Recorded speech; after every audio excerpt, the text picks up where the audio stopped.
somos los que somos, ¿no? Somos lo que somos. Creo que sí. Chamanismo y nativos americanos. Bueno, ¿por qué incluí estos temas juntos? En principio me parece que los nativos americanos, como los nativos de cualquier parte del mundo, están muy vinculados a la tierra, a los poderes de la tierra, al contacto con la naturaleza y también con aquellos que los griegos llamaban dioses o deidades o fuerzas metafísicas o inteligibles que habitan en la naturaleza. En una conferencia, Chomsky decía que algo así como que los nativos son los últimos guardianes de la tierra, solía decir. Coincido con Chomsky que los nativos son como los últimos guardianes del planeta Tierra. Y son ellos los que están más en contacto con aquellos poderes o con aquellos dones naturales que el hombre fue perdiendo, sobre todo al vivir en las ciudades.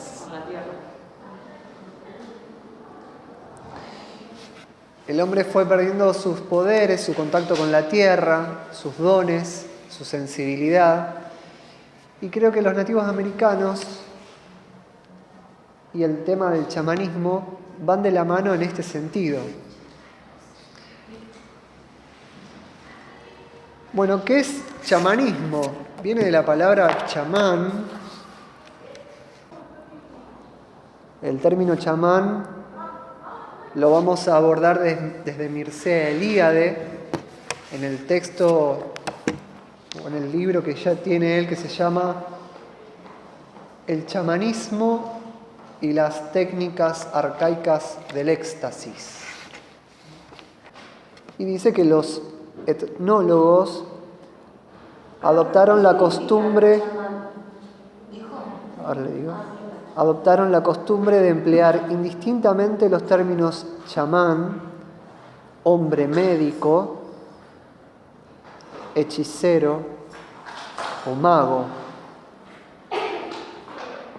para caracterizar a los individuos dotados de prestigios mágico-religiosos. Pero también es aquel hombre que puede ser sacerdote, místico, poeta.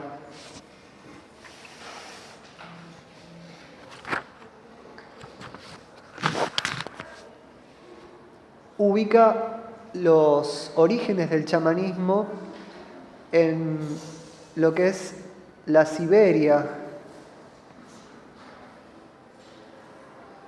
o aparentemente ahí se empieza a reconocer el prototipo del chamán. Dirá que es un fenómeno siberiano y central asiático.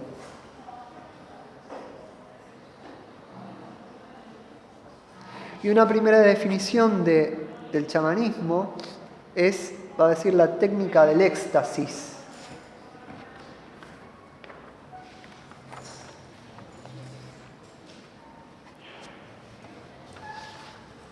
En cambio, Frutos Enrique Ortiz, en su libro Medicina, Magia y Chamanismo, ubica 3 principios generales del chamanismo, como la vocación chamánica,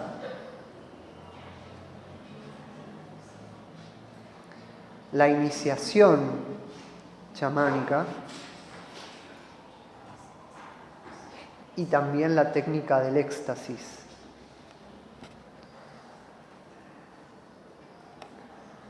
Con respecto a la primera, a la vocación chamánica, van a decir que algunos tienen una vocación espontánea.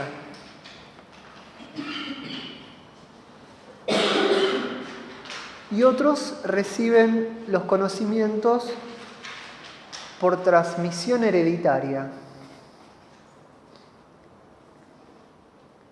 ya sea el abuelo o el bisabuelo que era chamán o médico, transmite a su descendencia la vocación chamánica.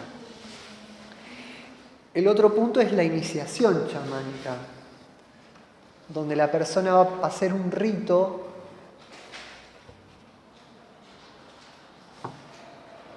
o se le va a otorgar un método por el cual va a adquirir el poder del chamán. Y por último, el más renombrado de los 3 elementos del chamanismo, que es el éxtasis. ¿Qué es el éxtasis? Bueno, salirse del cuerpo.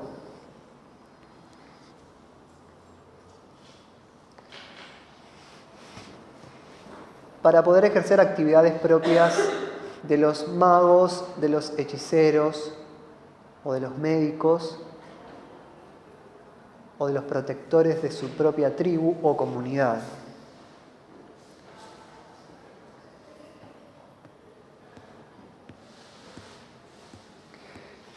Los chamanes son elegidos y como tales tienen un lugar dentro de lo sagrado, tienen un privilegio en la comunidad o en su tribu.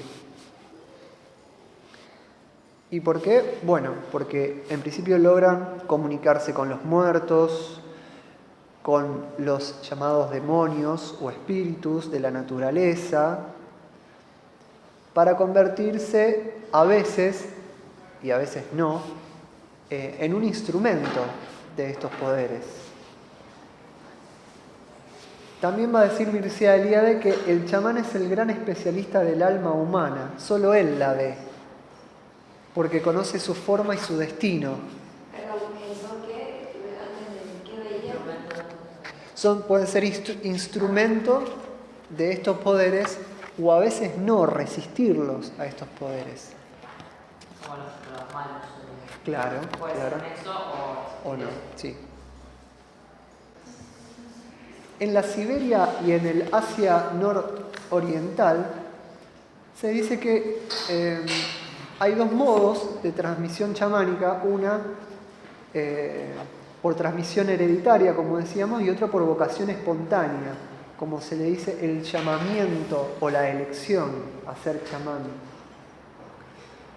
Los autodenominados chamanes, los que se dicen a sí mismos que han elegido esa vocación, dicen que son más débiles que otros que han tenido un contacto con algún espíritu o que han sido iniciados por un chamán de la tribu. Y esto es en general un poco, muy en general, una introducción al chamanismo, que es cuando el hombre es un mediador de las fuerzas superiores que habitan en la naturaleza y en su entorno.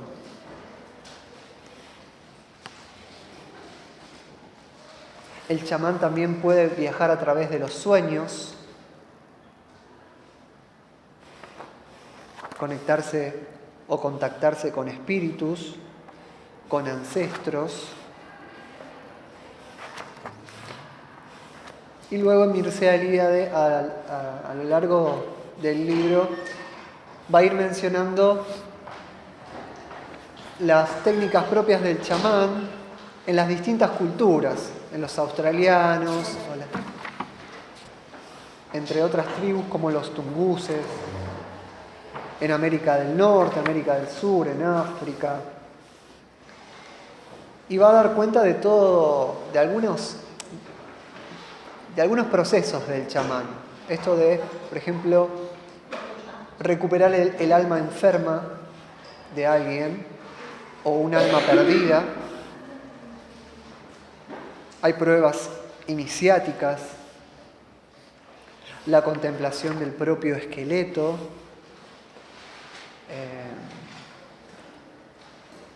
las vidas pasadas,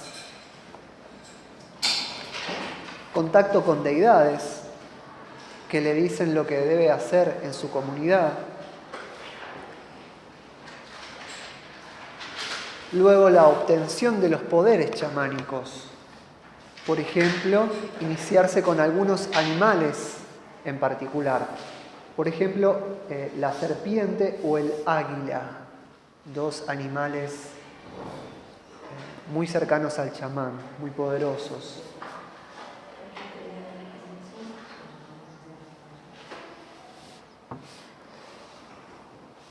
Y cuando ustedes aborden el chamanismo, la línea entre lo real y lo mágico empieza a disolverse, porque en los textos se habla muchas veces por analogía, pero también se hablan de otras realidades. Por ejemplo, en la página 73 del libro de Mircea Eliade, dice: el cuerpo del chamán estaba formado por un conjunto de serpientes. Su dios le arrojó fuego para abrazarlo, pero entonces de entre las llamas saltó un sapo. De este animal salieron los demonios, que a su vez procuraron a los yacutes chamanes de esta tribu, y chamanes eminentes. De ahí se generaron los chamanes. Los tunguses, en cambio, otra tribu, conservan una leyenda distinta, que el primer chamán se hizo a sí mismo por sus propias fuerzas. Con la ayuda del diablo, escapó por el orificio de la yurte, no recuerdo bien qué es esto, y volvió algún tiempo más tarde acompañado por unos cisnes. Tengan muy en cuenta la relación entre los animales, ¿no? O sea, el cisne, el sapo. Otros mitos hacen intervenir como el representante máximo del chamán al águila, que es un ave solar. También entre los griegos como la representante de Zeus, ¿no? Otro de los poderes es la enseñanza de un lenguaje no humano. No humano. Un lenguaje de los dioses u otro lenguaje. O puede ser el lenguaje de los animales o el lenguaje de los espíritus.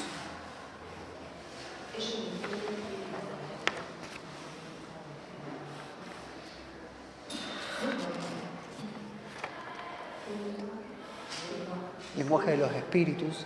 En las tribus de herencia patriarcal, como se le dice, los chamanes tienen protectoras o mujeres espíritus que lo protegen.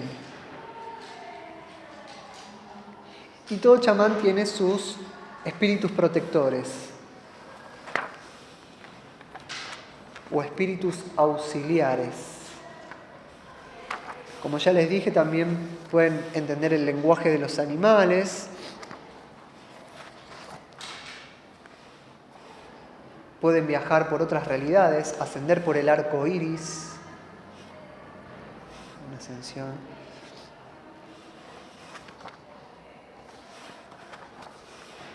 Despedazarse y volverse a unir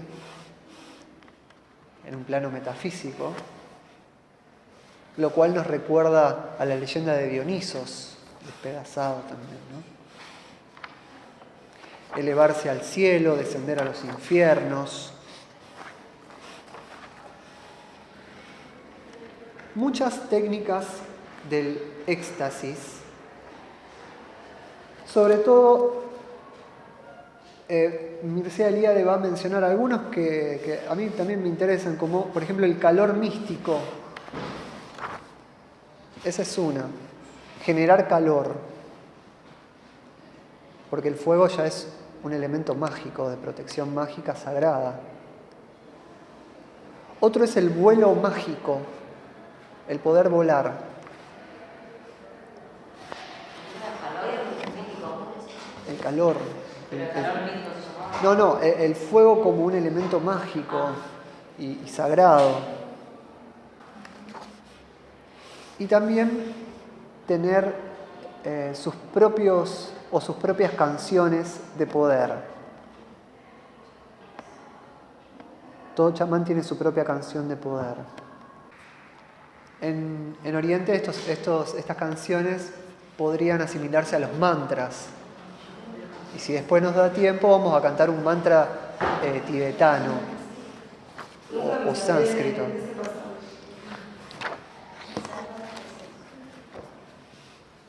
Así que bueno, esto es un poco una iniciación general, digamos, a lo que sería el chamanismo. En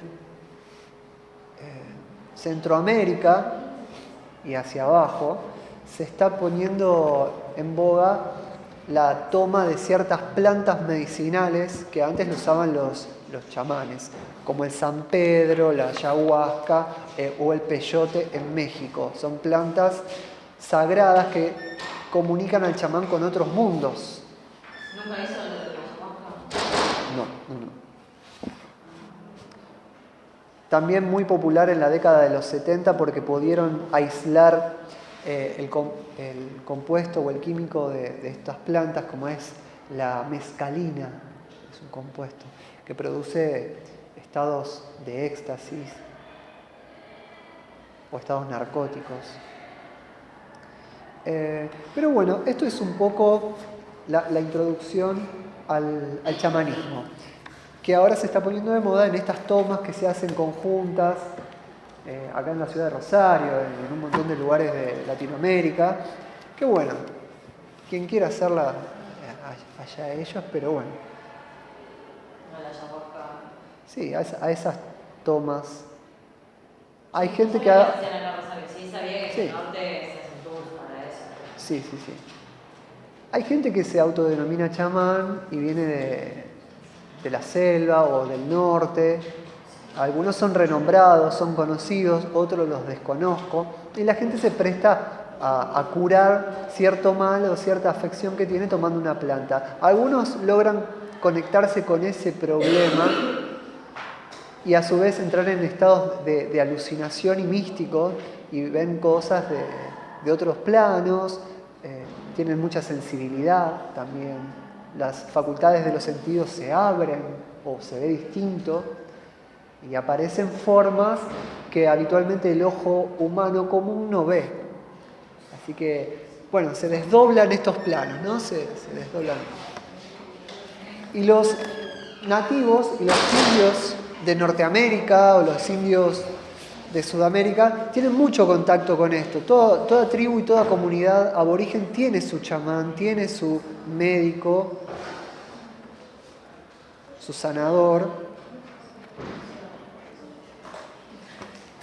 Y lo que van a encontrar en este apunte son cuentos donde todo esto, o toda esta cuestión de los poderes, se mezclan en la narrativa, en la literatura.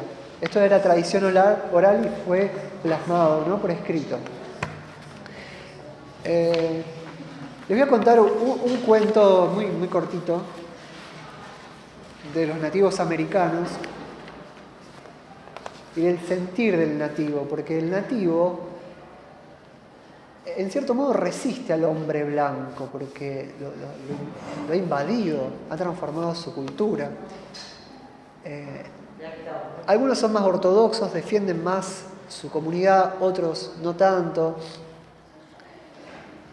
Pero bueno, les voy a contar un cuento muy cortito. ¿Cómo estamos con la hora? 9:05. Bueno, uno de los cuentos dice: solo los indios acreditados pueden jugar, Made in USA. Y lo escribe Jack Forbes. Pero dice así: el torneo indio de baloncesto estaba en su segunda jornada. La emoción era grande porque muchos de los equipos eran muy buenos, o al menos parecían ansiosos e impacientes por ganar. Un equipo de la Casa Intertribal de Tucson jugaba contra otro grupo de la región de los Grandes Lagos.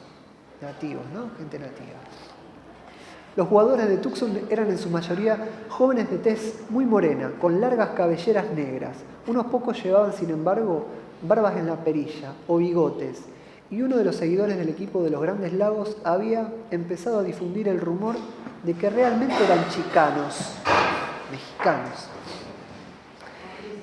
Este era un tema muy delicado, ya que en la Liga India de Deportes tenía un reglamento según el cual todos los participantes debían tener un cuarto de sangre india como mínimo, así como sus números de inscripción en la ABI, Asociación de Baloncestistas Indios. a manos, a mano. O sea, que tenían que tener el carné a mano porque así eran requeridos en casos de duda. Así es como empezó una gran disputa. Uno de los indios más altos y más morenos del conjunto de Tucson fue señalado como chicano, mestizo mexicano, ¿no? Y él, claro. Y el público quería que se le expulsara. Los jugadores de Grandes Lagos, quienes en su mayoría eran de piel clara, rehusaban iniciar el partido.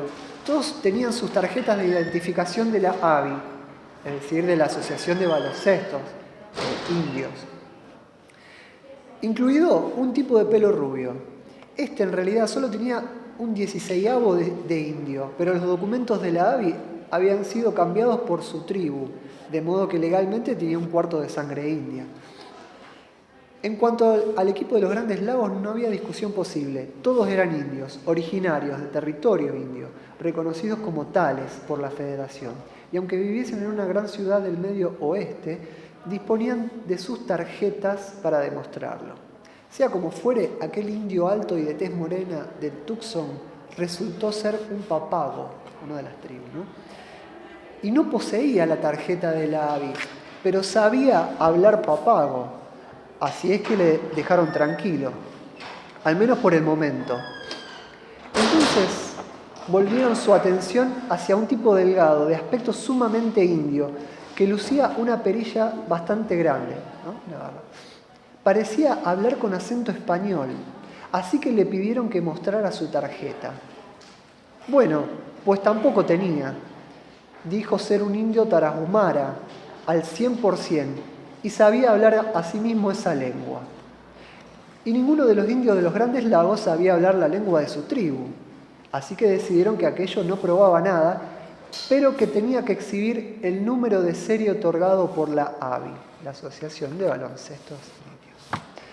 El tarahumara empezaba ya a ponerse furioso.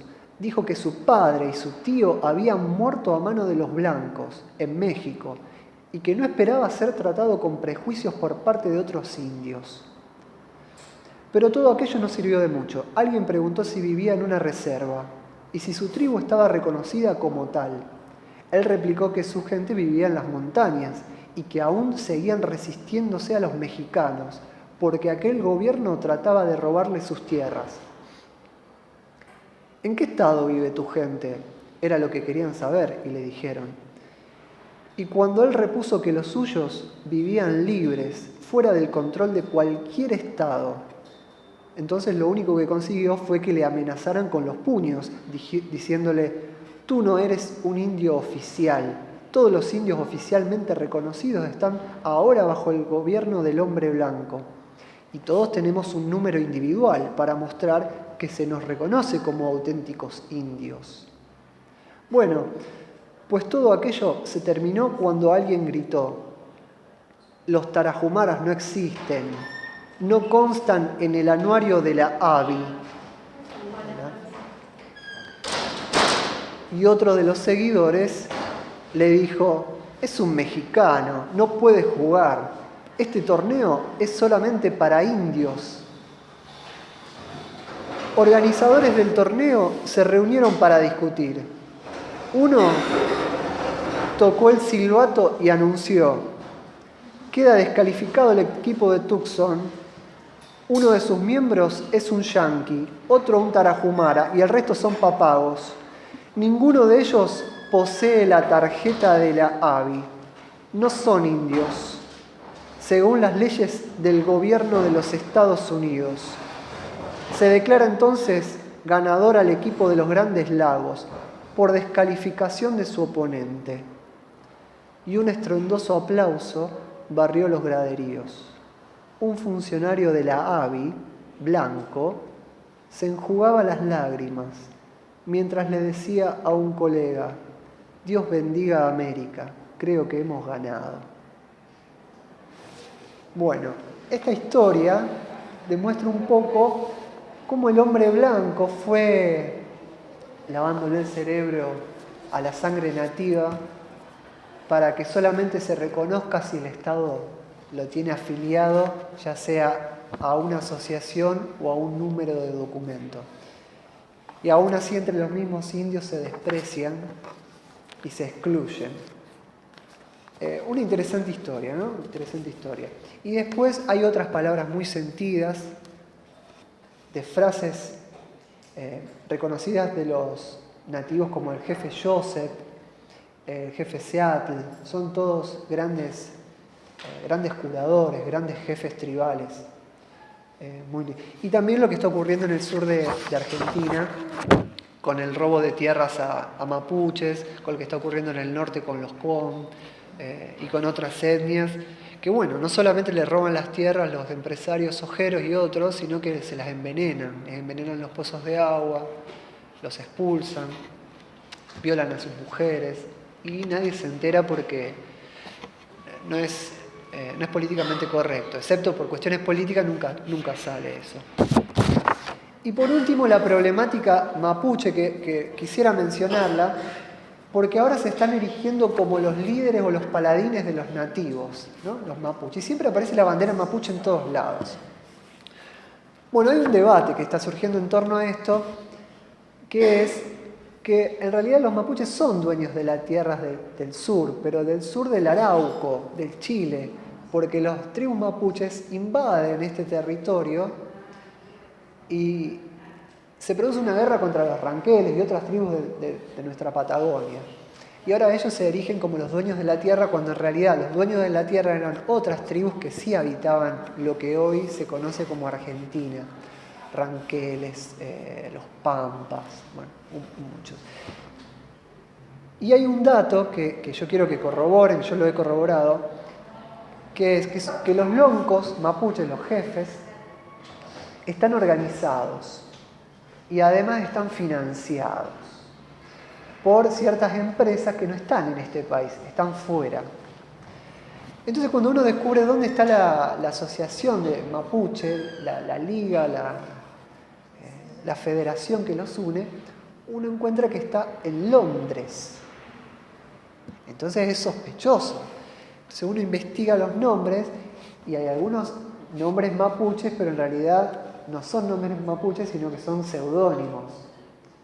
Entonces se está produciendo, digamos, una tergiversación de lo que es quiénes son los dueños de la tierra, ¿no? O sea, porque ellos dicen que se los ha expulsado, cuando en realidad son financiados por agentes extranjeros, sobre todo de Inglaterra. ¿Hay mapuches originarios? Sí, los hay. ¿Hay gente honesta? Sí, los hay. Ahora, los dirigentes que van al show, que van a hacer protestas, bueno, están siendo cuestionados, ¿no? Es para poner un poco de duda sobre esta cuestión de los originarios y de nuestras tribus. Hay sectores más reaccionarios que dicen los mapuches no pertenecen a la Argentina, pertenecen a Chile, no tienen nada que hacer en este país, ellos invadieron y que el ejército argentino trató de expulsarlos. Otros dicen, bueno, que también había tribus mapuches aquí, mezclada con otras tribus. Así que bueno, hay todo un debate. No crean que todo lo originario es sagrado y santo, porque detrás hay financiamientos que no vemos. Pero lo que sí podemos saber es que muchas familias pobres están siendo maltratadas y se están robando sus tierras, eso sí. Solamente duden de los dirigentes. Como siempre. Duden de los dirigentes, nada más. Así que bueno, dicho esto, pasamos a la meditación. Vamos a meditar. ¿Acaso hay algún tratado que el hombre blanco haya respetado y que haya sido roto por el hombre piel roja? Ninguno. ¿Acaso hay algún tratado que el hombre blanco haya establecido con nosotros y lo haya cumplido? Ninguno. Cuando yo era niño, los Sioux eran los amos del mundo. El sol salía y se ponía por sus tierras. Lanzaban a 10.000 hombres al combate. Pero, ¿qué fue de los guerreros? ¿Quién los mató? ¿Dónde están nuestras tierras? ¿Quién las posee hoy? ¿Acaso hay algún hombre blanco que pueda decir que alguna vez le he robado su tierra o siquiera una moneda? Y sin embargo dicen que soy un ladrón.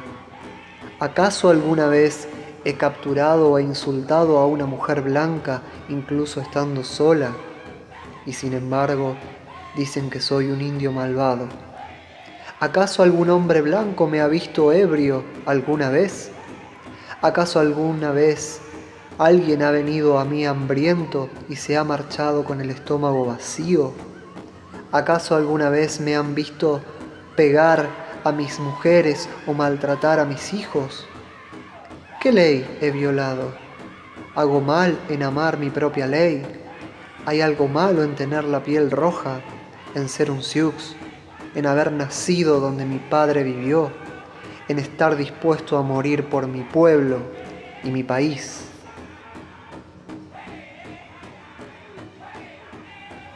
Observad, hermanos, la primavera ha llegado.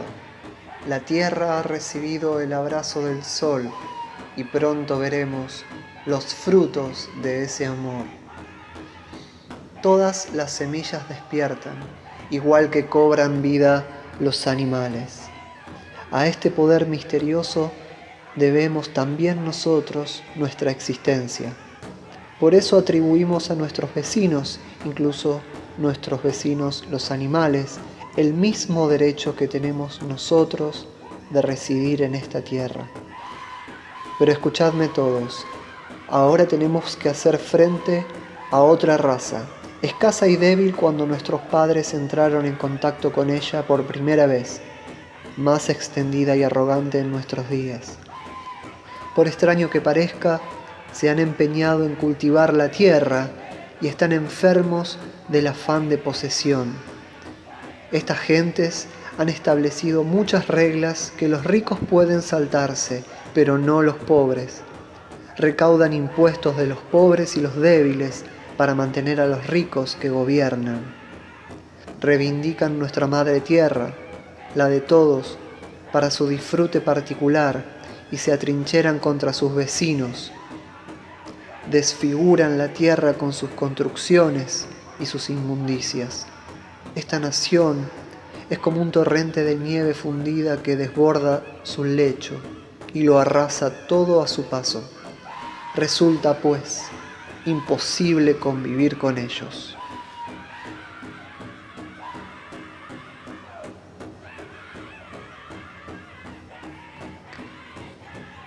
Los jóvenes de mi pueblo no trabajarán jamás. Los hombres que trabajan no pueden soñar, y la sabiduría llega a través de los sueños. Me pedís que labre la tierra. ¿Debo acaso empuñar un cuchillo y desgarrar el seno de mi madre? Si lo hago, cuando yo muera, no querrá tomarme en su seno para darme reposo. Me pedís que excave para extraer la piedra. ¿Debo acaso hurgar bajo su piel para apoderarme de sus huesos? Si yo lo hago, cuando muera, ya no podré entrar en su cuerpo para renacer. Me pedís que ciegue la hierba, que almacene heno para venderlo y ser tan rico como los hombres blancos. Pero ¿cómo osaría yo cortar los cabellos de mi madre?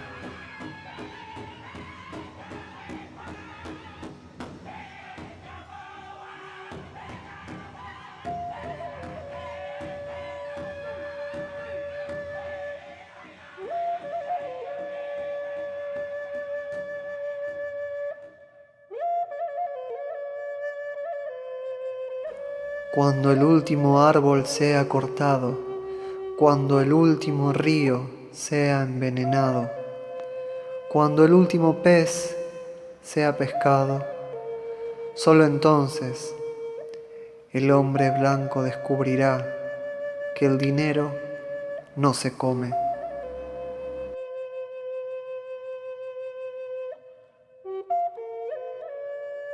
El silencio es el equilibrio absoluto entre el cuerpo, el espíritu y el alma.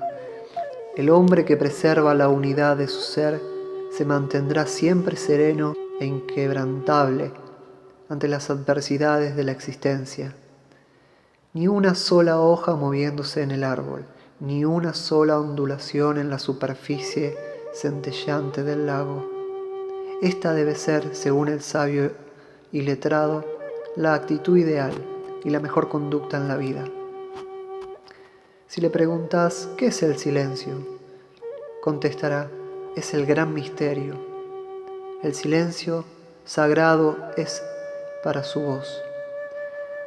Si preguntas, ¿cuáles son los frutos del silencio?, os dirá, el dominio de uno mismo, el valor verdadero o la resistencia, la paciencia, la dignidad y el respeto. El silencio es la piedra angular del carácter.